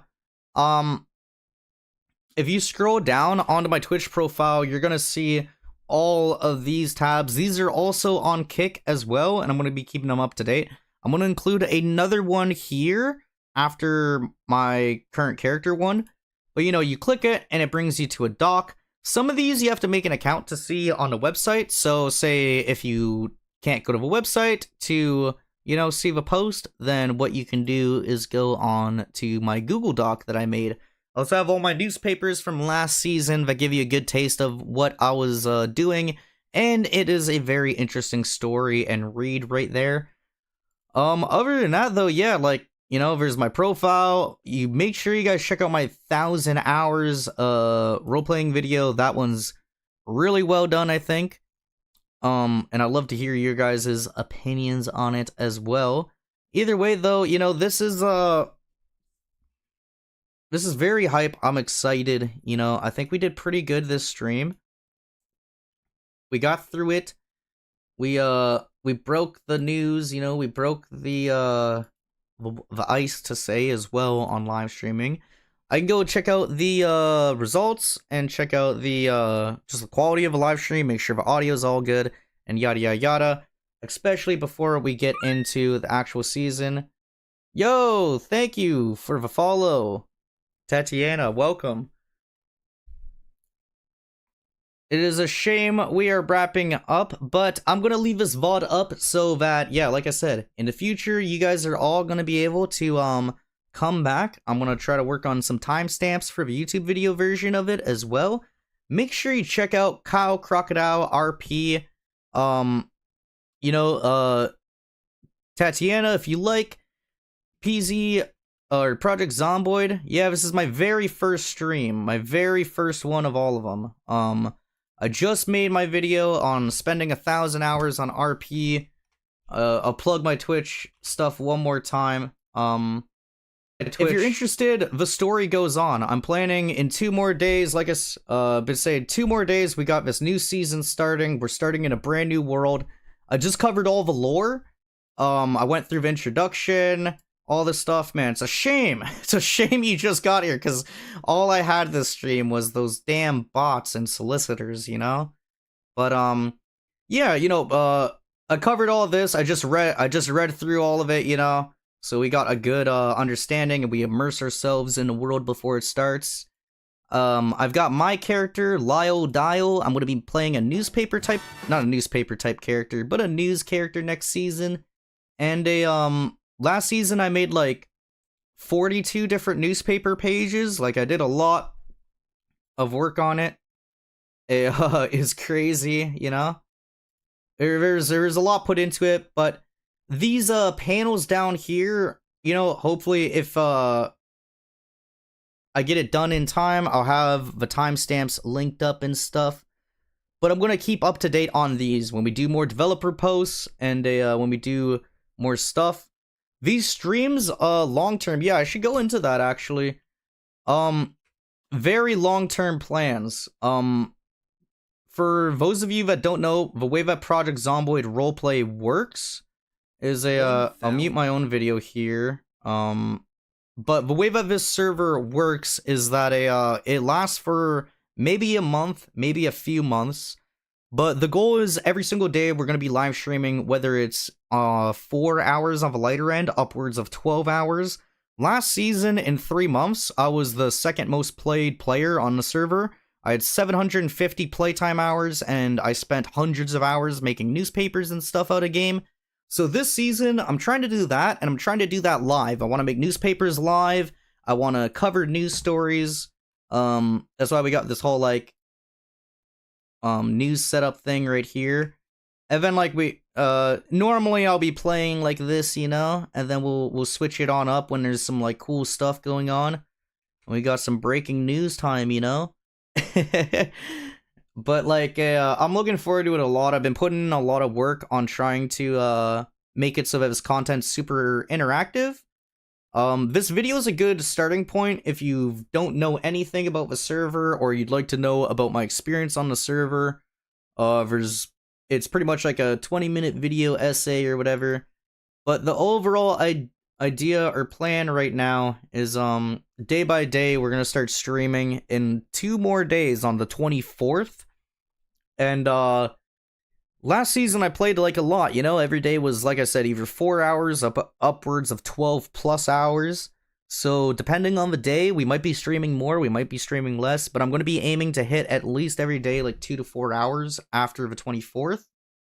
And going from there, it's going to be pretty cool, I think. Like, this stream ran well. We got all the lore broken down.